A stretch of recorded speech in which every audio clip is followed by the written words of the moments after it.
So we're going to start with drum racks, and we're going to talk about instrument racks and effect racks. And I'm going to show you all some cool tips and tricks today about how to use those and some kind of special things you can do with them on your, like for live sets and just setting things up, some more interesting ways.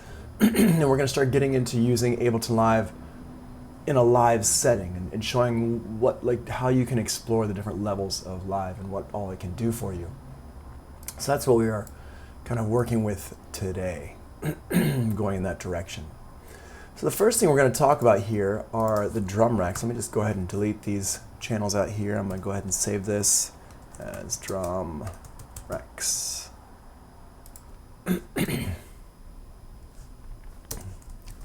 Setup. And first thing I'm going to do for drum racks is I'm just going to go ahead and pull a drum rack into my session. So the drum racks are here. You can either go to sounds, drums, or instruments to grab a drum rack, and you can see they're right over here. Turn on my little cursor here. So here's the drum rack in the instruments, and then if I go over to drums, the drum rack is right up top.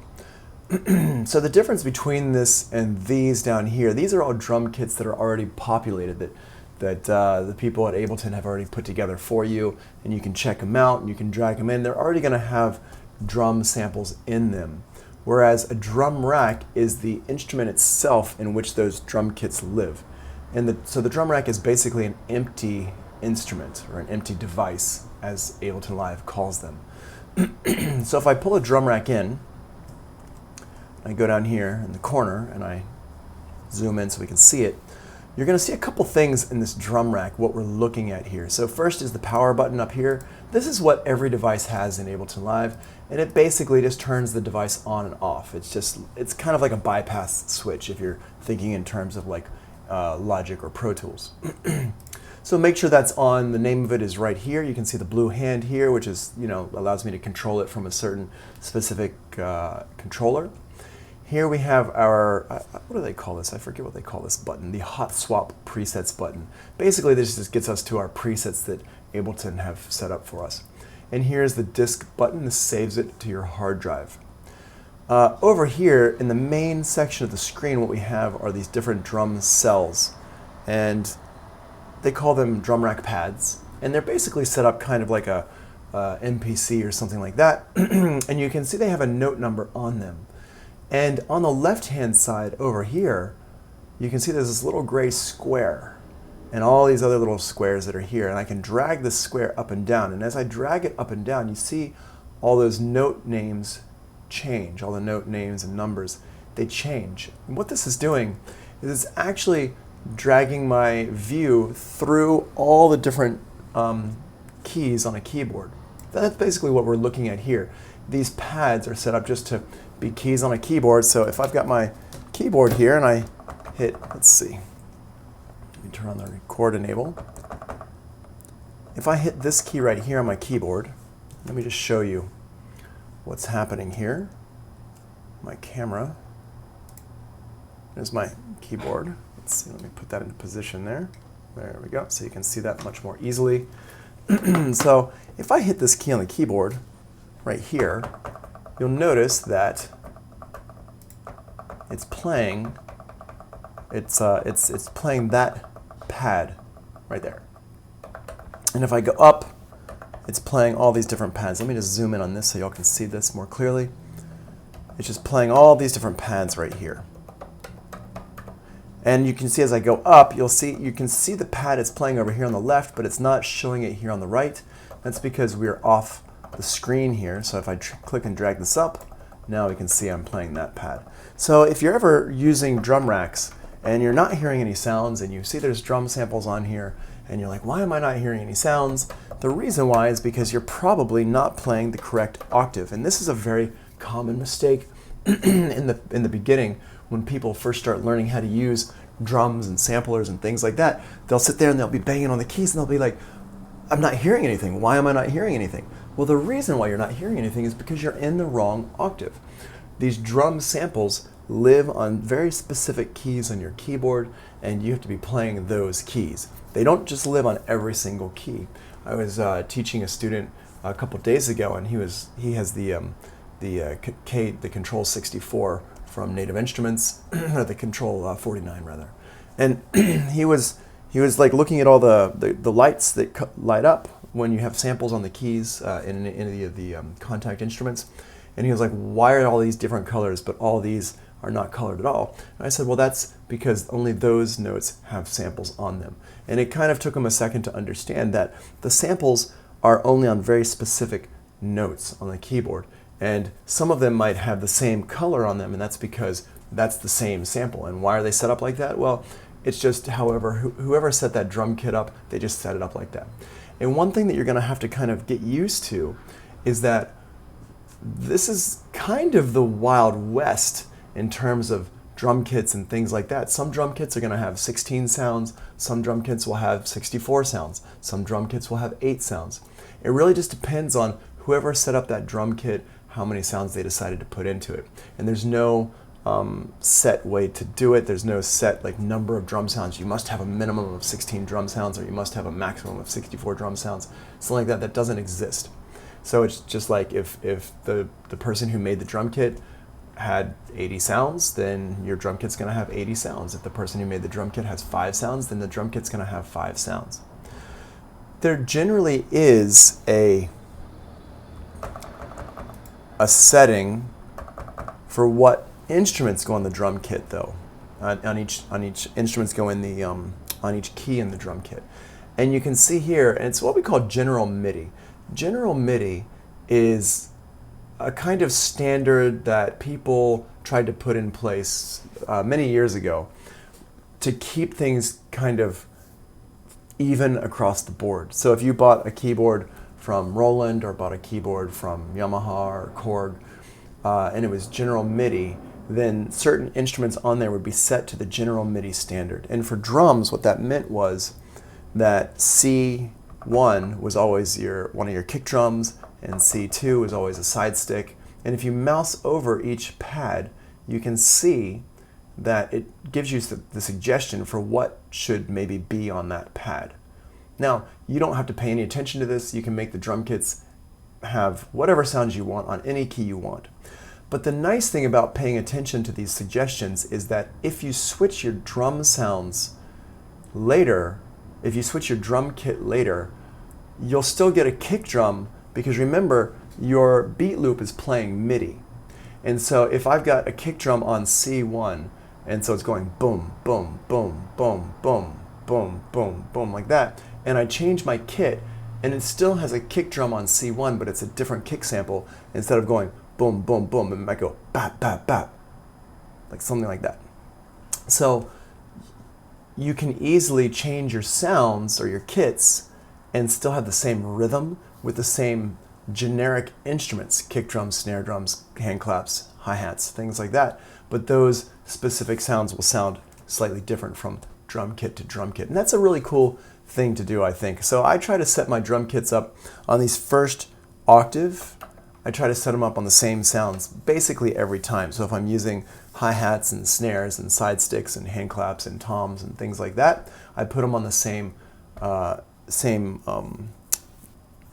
notes every time. Then beyond that, you can do whatever you want.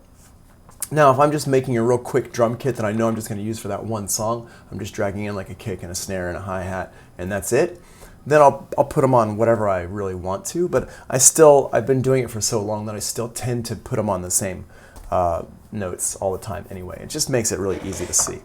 Now, you'll notice that my keyboard over here has pads, and these pads are actually set up to the same notes that were on my keyboard. And so if I hit these pads, you're going to notice it's the same note here, here and here, here, like that. Okay, and I can actually go to my other pads, and these pads look like they're set up on different notes. Actually, here, let me just see what's going on here. Yeah. Okay, if I'm in Ableton Live mode, it's using my pads for other things. Let's go back over to here. Yeah. Yep. And generally the way this works is that you can set these pads up to do whatever you want, and there's like a program that you can use to do that. Let me just see, do I have it on here? I'm not sure that I have it on this computer. Let's see if I do.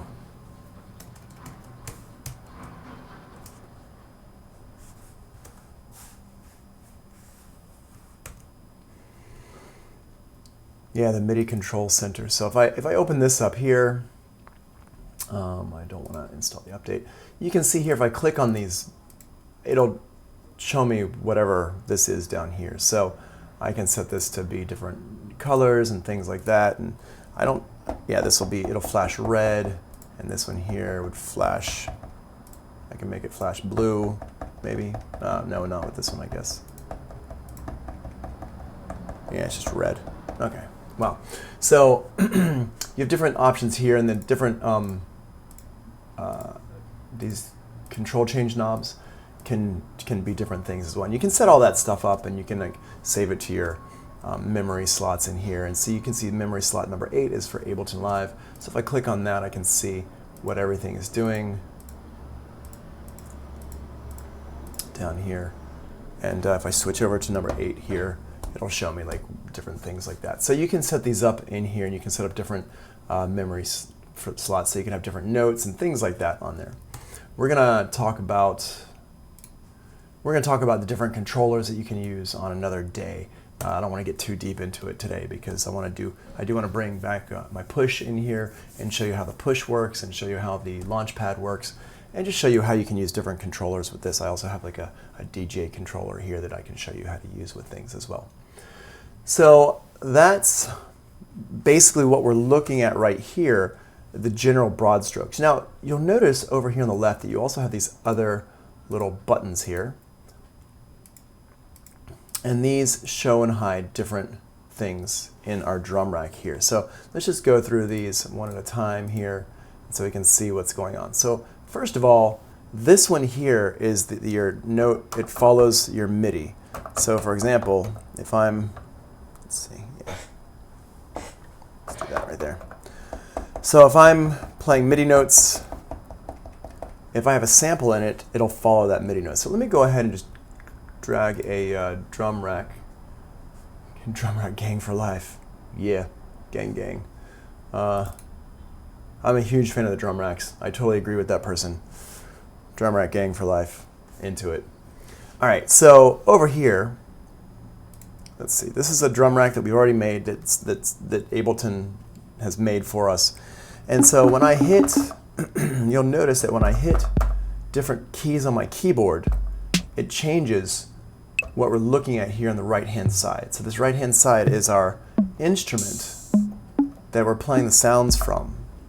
And it's playing those sounds, and it's showing us the different samples over here. And that's because this button right here is on. If I wanted to I don't want it to show me the different sounds when it triggers the, I don't want it to show me the different samples when it triggers the sound, I can just turn this off, and now I can hit the kick, I can hit the snare, I can hit the side stick, and you notice that it's not changing anything over here. That's because I have this button right here turned off. If I don't want to see any of that at all, I can just go down here and turn this button off right here. And now it's not going to show me anything. It just shows me the pads, and that's it. I'll go ahead and put this on so I can hear what y'all are hearing.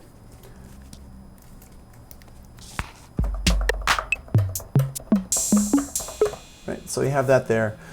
And if I want to show it, I can show it there. If I want to show the macros for my drum rack, I can show them here, and you can see that Ableton have already produced some macros for us to control the sound in some way. So I'm going to go ahead and turn off my sample so we can see it there. I'm going to go ahead and get rid of this utility here as well.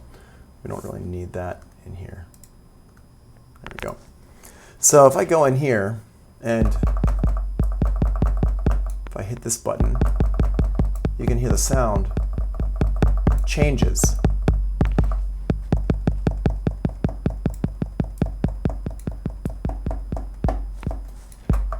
Right, I can adjust my EQs, turn things up, get rid of that low end. And this is for the whole drum kit as a whole. Right. So I could do all that stuff there if I wanted to. And this is like what's cool about the racks, and this applies to all the racks, is you have these what they call macro knobs, and these macro knobs can control one thing, they can control 5 things. They can kind of spread out across a whole bunch of different plugins that you've got and control different parameters on each plugin. And I'll be showing you how to do that a little bit later. So that's our macros, and then here we have our chain, and you can see we can show and hide different parts of our chain. Now right now, if I just have everything off over here, what we're looking at is just all the different samples that are in this drum rack. And this drum rack has 16 different samples going on. And what we can do with those different samples is we can pan them, we can adjust the mix of them, we can mute them, we can solo them, we can also switch out the sound. So if I go over here and let's say I think my snare drum is too soft, or too loud rather, I can turn it down. And let me go ahead and just program in a beat here real quick. Let's just gonna pencil this in. And I'm just gonna go here, my hi-hats, there we go. Let's hit play.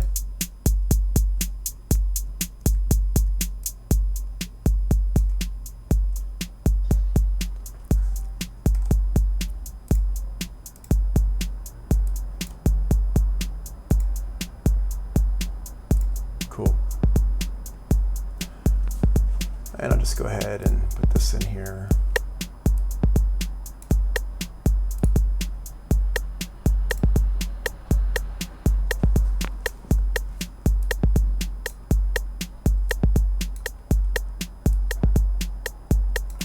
So we have a little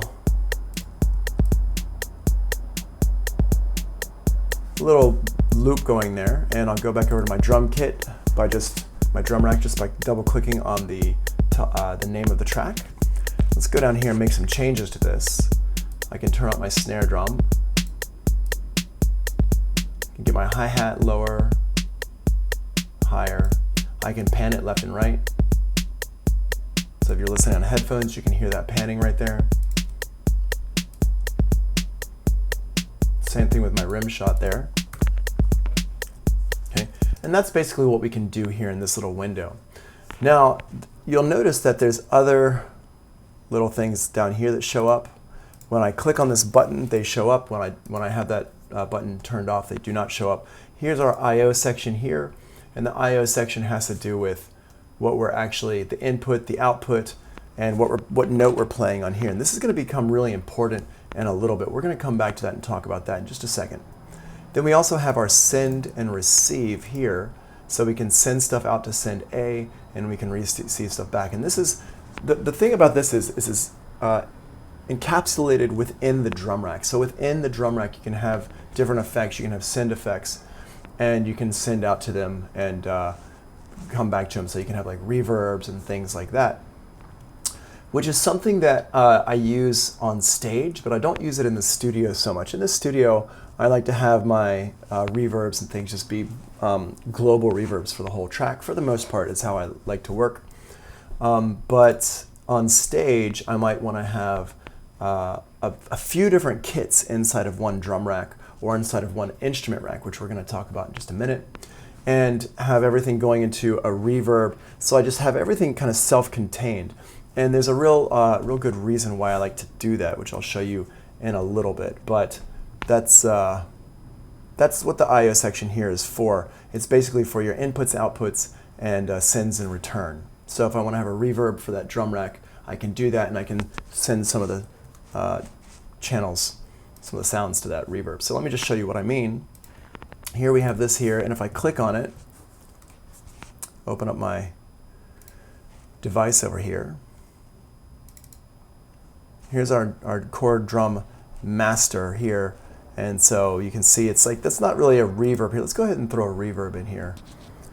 We're just going to grab the reverb that comes with Ableton Live. I'm just going to drag it down into here. I'm going to drag it down, and it becomes B. So now we have send B here, and let's go ahead and do this now.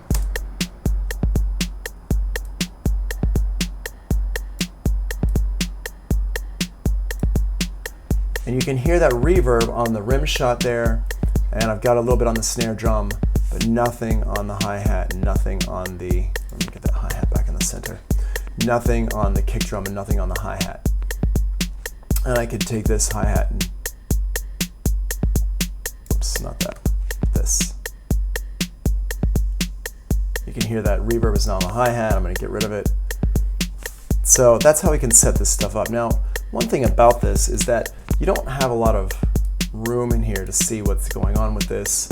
And it's also just for this drum kit. So if I bring another drum kit into my overall track, my overall song on a different track here, or different channel, then it's not going to, we can't send it to the same reverb. And that's really why I don't like to do it when I'm mixing and producing in the studio. When I'm playing live on stage, I do like to have this stuff set up, and I'll show you about how to do that here in a little bit.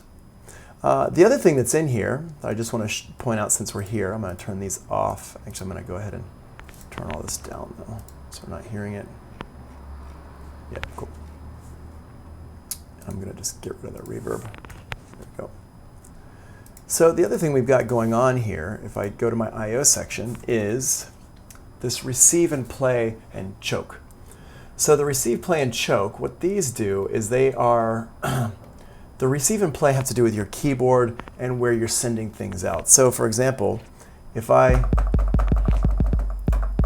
play this C1 here, you can see that's where it's getting C1. If I change this here to a different note, let's say C0, now when I hit this key on my keyboard, it no longer plays that note. And you see what it did? It actually moved the sample down an octave to a different drum pad. And so that's what is going to happen. If you move things around, it'll move that around there. Where did my hand, oh, I deleted my snare drum out of here. That's funny. I'll just drag it back in just a second. So here we've got this, and it's on this key on my keyboard now. But if I move this, then it's going to change what key it's on. And this is something you don't really want to do too much. You don't really want to move these around. So this receive note here, I don't generally mess with it. If I am messing with it, it's for a very specific reason. So I would say don't worry about it, about really getting deep into what it means if you're not really understanding what I'm talking about right now. Don't worry about it too much, because it's not something that it's kind of like on a need-to-know basis. If you need to know what it is, you'll do some research and you'll figure it out and you'll kind of use it for stuff. But if you don't need to know what it is, which is most of the time, then just don't worry about it. Don't stress it if you're still kind of a little bit mystified about everything I just said. I'm going to go ahead and get this drum kit back up so we can have that snare drum in play. All right, the other one that we were looking at here is in the I/O section here, is the play key. Now what the play key does, and this is a really cool feature of a drum rack. Let me go ahead, I'm just gonna make a, let me see what I'm gonna do. I'm gonna take this key here. Dr. Buse says, hey Tony, these are usually archived to YouTube. Yes, they are absolutely archived to YouTube, oops, not you.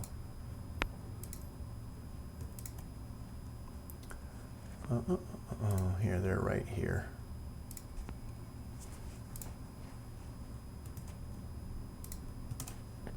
There you go. So you can watch them, come back to them, rewind, fast forward, whatever you want to do, skip around and check out, various particular things. All right, so one more time in here, the play note here is for if I bring a synth into my drum rack. Now you might be saying, whoa, wait, hold on a second. Tony, these drum racks look like they're mostly playing samples here. And the answer that, what I would say to you is, yes, they are mostly playing samples, but one of the cool things about drum racks is they can actually play any plugin.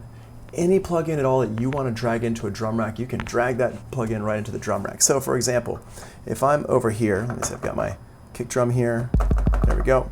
And let's say let's say I'm playing this F key here, and I want this F key to play massive. I want to get some percussion sound from massive, and I want to play that. So what I'll do is I'll go over here to my plugins, and I'll just drag in massive here. Oh, here, let's go to these. Just do it from here. Here's massive. And I'm going to drag this in. Where's my F? There we go. Boom, I dropped massive right there onto F. And let it load in. And now when I hit that key on the keyboard, it's playing massive. Now this is a very boring massive sound. It's just an initial sound. Let's go to our browser here and let's grab some percussion sound. Let's see, subtype, where are we? Drums, there we go. Oh, percussion. And let's get a, yeah, that's a kind of a cool sound. So I've got my beat loop here. And let's go ahead and just play in that.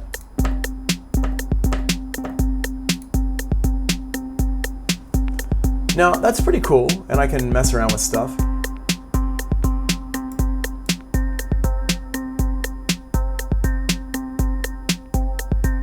Right? And I'm actually changing that sound in real time.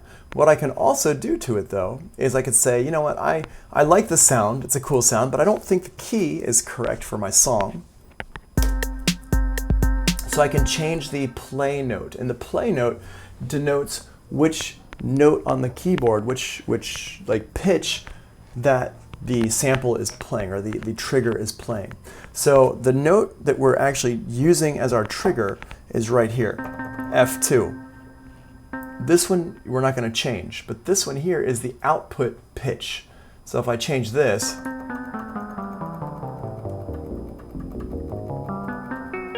so if I wanted to make this pitch higher, I can change this. Right? And you can do all sorts of cool stuff to it.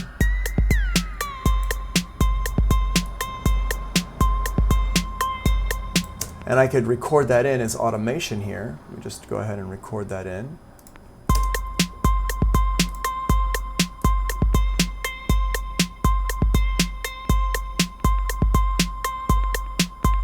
Did I not record that automation? What's my setup? Hold on. Why? Oh, I know why. It's because I didn't have the right button over here pressed. There we go.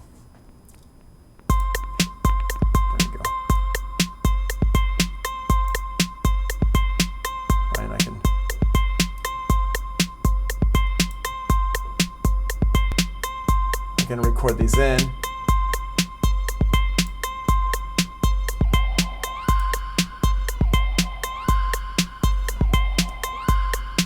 So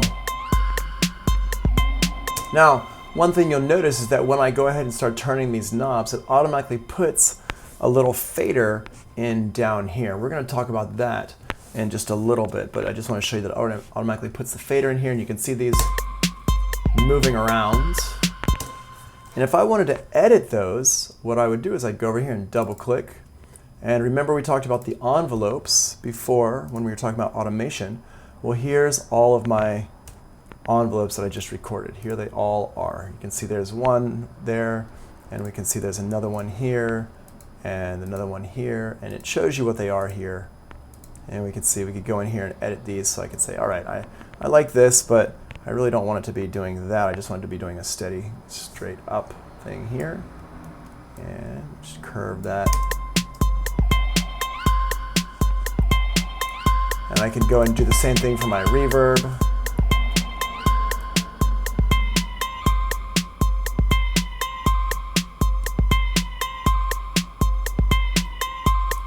It's a cool little sound.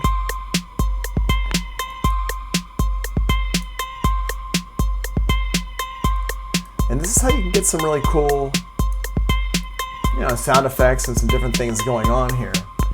So if you want to use a massive synth or some other synth as a percussion sound in your drum kit, then you can set it up right here. Now, once again, I would probably not do this in the drum rack itself when I'm producing a track. What I would do is I would take this sound here. Let me just go ahead and delete it out of here.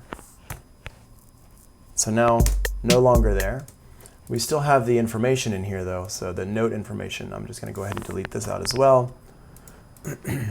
And what I would do in real life is I would make a new track here. I would drag massive onto it. Let's find the same sound. Go over here to my browser. What was it? Drums. Or was it? Yeah, it was percussion. That's abstract sound here. And now I would just use that in here. Just find that. And I would just record it into another track. And we have the same thing there.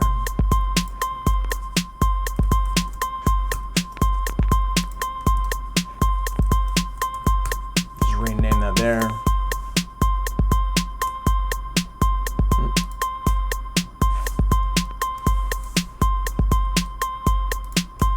There we go. So you have that there. And I can kind of work with this a little bit more or less or whatever. And you can go into your synth and you can change whatever you want in here. That's not what I wanted to do. There we go. Probably change that around a little bit. Make our reverb here a little bit more.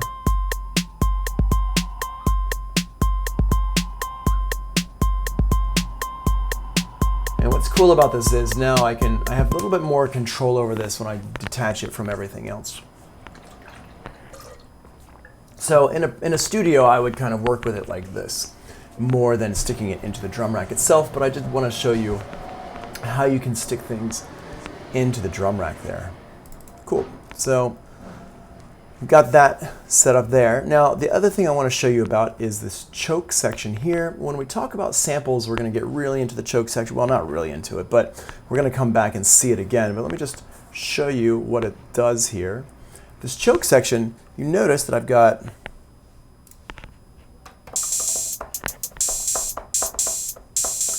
these hi-hats here. And you'll notice that this one here and this one here both say number 1. Well, the reason why they both say number 1 is because if we change them to none here, listen to how this sounds.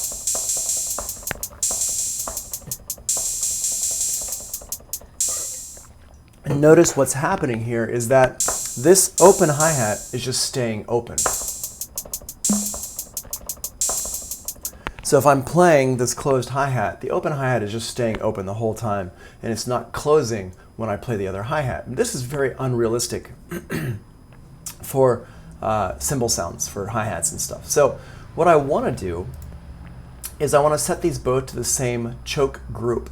And this is something that's been around in samplers for a very long time. I mean, ever since I've been using samplers, they've had choke groups, and I've been using samplers since 1990, 1991. They've had choke groups in it. And what this is so that you can basically make it so one sample will stop playing another sample. It'll choke it, which is a excuse me.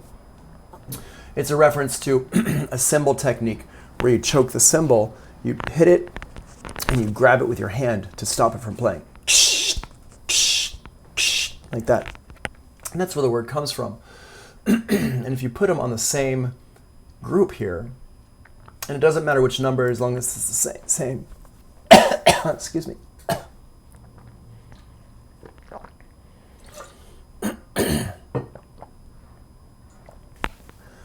As long as it's the same, one will choke out the other.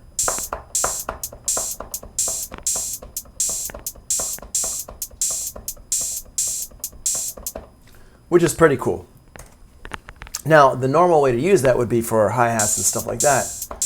But once we start talking about sampling and samples, I'm going to show you other ways to use that are pretty cool and creative, like assigning it to different sounds of your voice or different other instruments, because you can have any note, any key choke another key, and you can do some really cool stuff with that. And we're going to talk more about that when we actually talk about samples and things. So that's everything that's right here. I'm going to go ahead and close out the I/O window and close out this here because we don't need any of those things there. So we've got that in there. Now let me just show you, we've done everything right now with a drum kit that's pre-made. Let me just show you how to make your own drum rack. So I'm going to go ahead and delete this drum rack out, delete this pluck sound, get rid of this here, and let's go ahead and go to our drums. Nope, not that drums. Let's go to our drums over here and grab a drum rack and just drag it in. Now remember, dragging in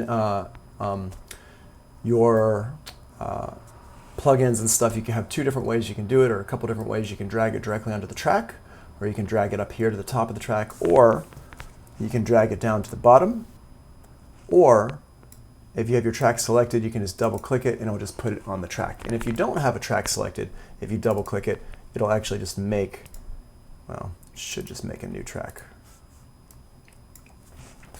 I think if I had some stuff in it, it would probably do it for me. But basically, there's some different ways that you can just drag your instruments and effects and stuff onto your tracks.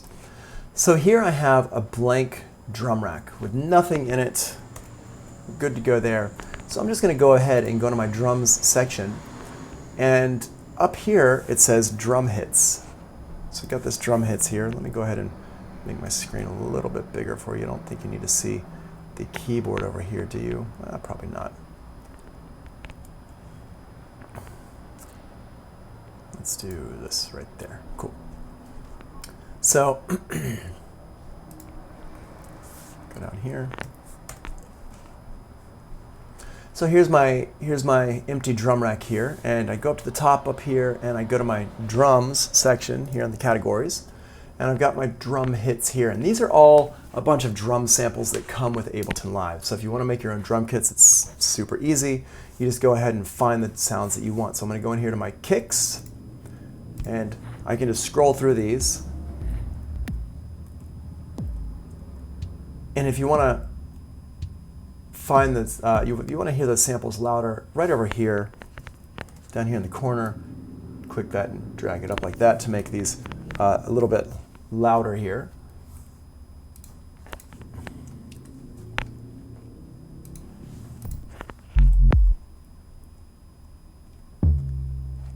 Oh, we're playing, that's why it's waiting to play these. So let's say this one here, I like this drum sample, so I'm just going to drag it down onto here. And that's as easy as it is. So now I've got a kick drum. Where's my kick? Oh, there. There we go. Now I've got a kick drum on here, and I'm going to go ahead and throw in a hand clap. Or let's get a snare first. So I'm going to just go through some of these.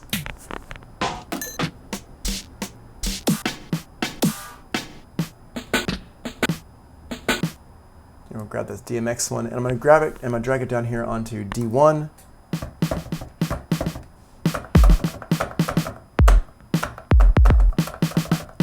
Now you'll notice that this snare drum is not as loud as this kick drum. So what I'm going to do, I have two choices. When I'm mixing, remember we can turn things up or turn things down. So I'm going to go ahead and turn that kick drum down. Yep, there we go. A little bit better.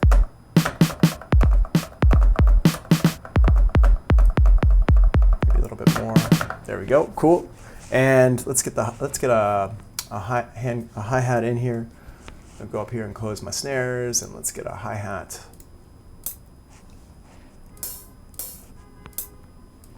Let's just use that one. I'm going to drag it onto F sharp, and there's an open one there. Drag that onto A sharp.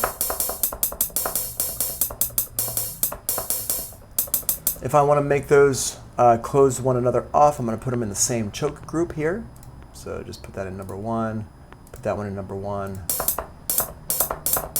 See how they close each other off there. And let's grab a hand clap.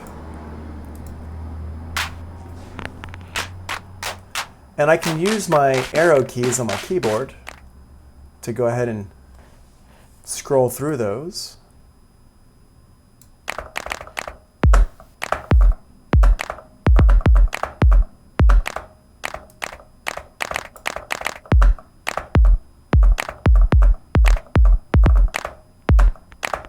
Okay, cool. Let's get a side stick sound. let's see, do we have, yep, rim shot. That one's fine. And we probably want a shaker sound. Let's get a shaker in here.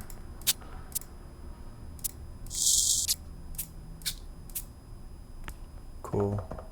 Drag that there.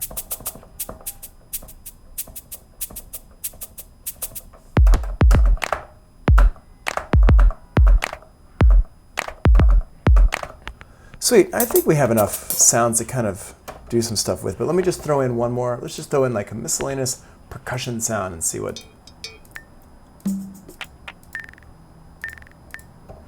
Let's use that one. Throw that one in right there. Cool. Now you'll notice that if we're looking at these, anything that looks like this is an audio sample. Anything that looks like this is an instrument. And so you can see here, this is actually a Max for Live instrument here, which is something that most of you probably don't have access to right now. Although if you're using the demo of Live Suite, then you do have access to it. So I can go ahead and do some different stuff with this one here because it is an instrument. Let's see. Yeah.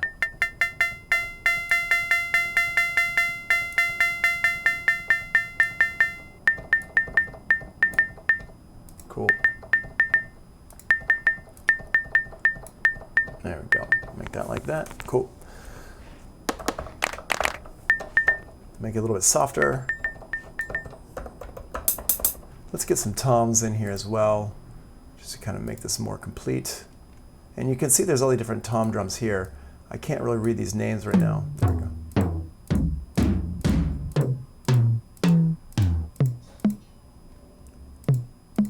That's kind of cool. I like that one. Yeah, I like these. I'll use these four on these four keys here. Now, the official way to do it is from low up top to high down the bottom, but I never enjoyed doing it like that. So I'm going to use low here. And you can see I'm just hitting the key on my keyboard to know where to drag it in.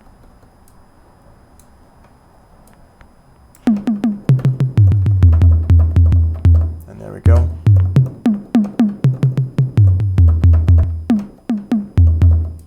And I can just take these and turn these down together. Oh, I guess it's not going to let me do that. I'll just type the number in. There we go. Now we have a little drum kit put together right there. Cool, and that's basically what you're going to be doing for your homework today is making a little drum kit like that. Pretty simple stuff. Okay, so now we've got that, so let's go ahead and record that like a loop in.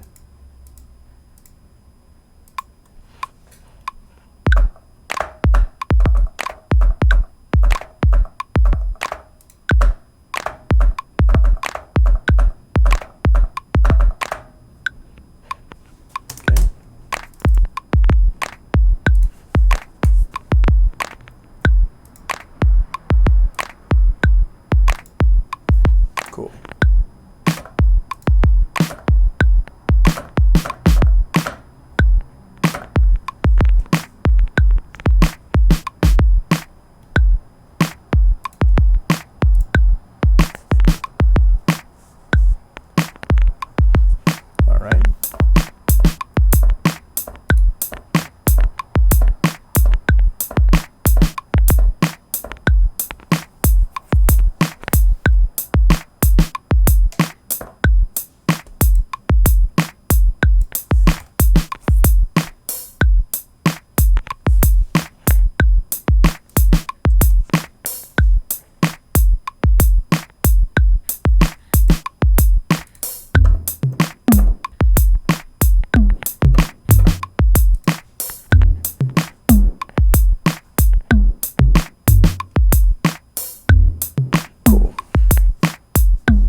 Now, once I've got this in here, what I might do is I might want to mix it a little bit. And I showed you one way to do that, where I can go down here and you can see all my volumes and things like that down here. But there's another really cool feature that the drum racks have in Ableton Live, and that's this little button up here.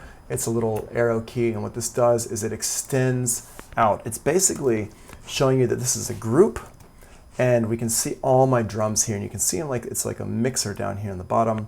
So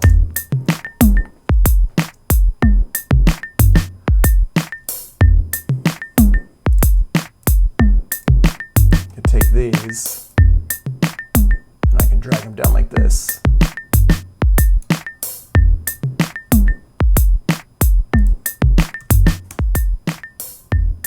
Cool.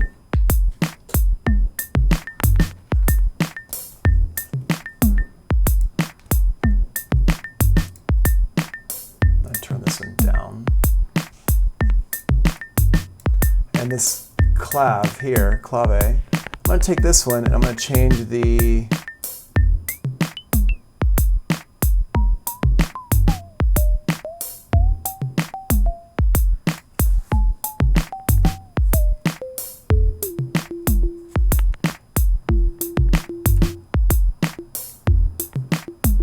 there we go. I like that sound better.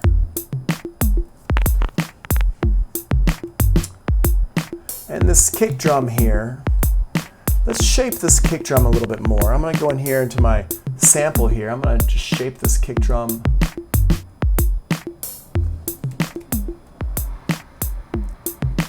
Now notice that when I did that, it made it quite a bit softer. Let's just go ahead and adjust this a little bit.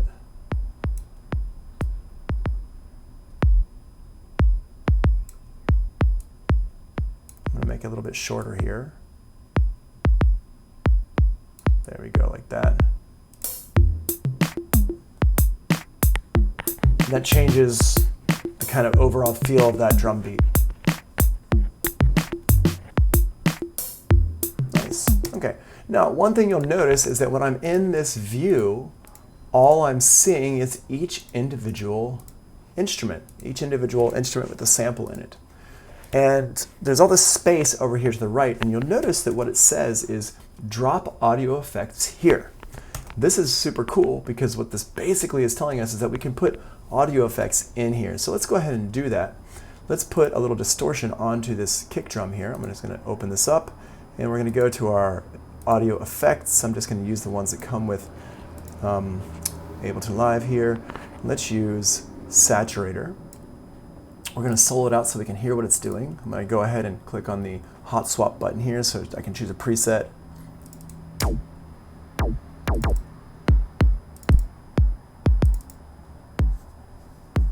you hear how that gives it like a little bit of crunchiness. That one gives it a lot of crunchiness.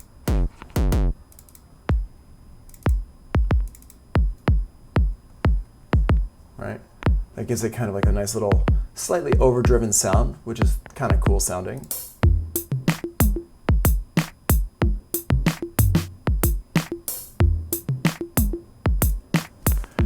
And I can put any kind of effect on these that I want on each individual channel. So every single pad in this drum rack can have its own effects on it. And you can have multiple effects, and they can be third-party effects or first-party effects or whatever. So I'm going to go over here to my clave, and I'm going to put on the Pan Man from Sound Toys. Big fan of this one. I'm going to drag it in here, and here's my Pan Man interface here. Let's solo this out so we can hear what it's doing. We put on my metronome here, and click on this, and let's just do some rhythmic panning here.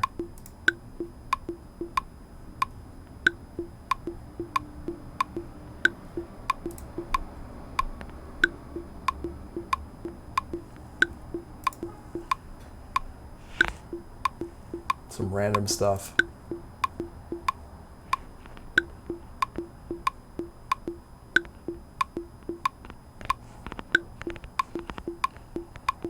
That's kind of cool sounding. And I can adjust the width so it's not quite as wide. That's kind of nice. smooth, soften out there a little bit.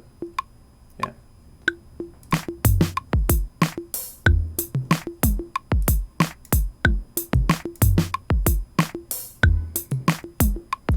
And so you got some nice panning in there.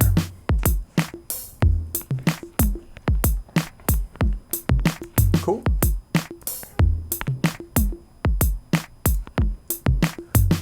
And we got a nice little beat going. And you'll notice that when I click on each of these different pads, you're going to see over here the instruments and the effects that are on that pad. So I click on this kick drum here, and we can see I've got my drum rack here with my kick drum sample that I adjusted, and my saturator here.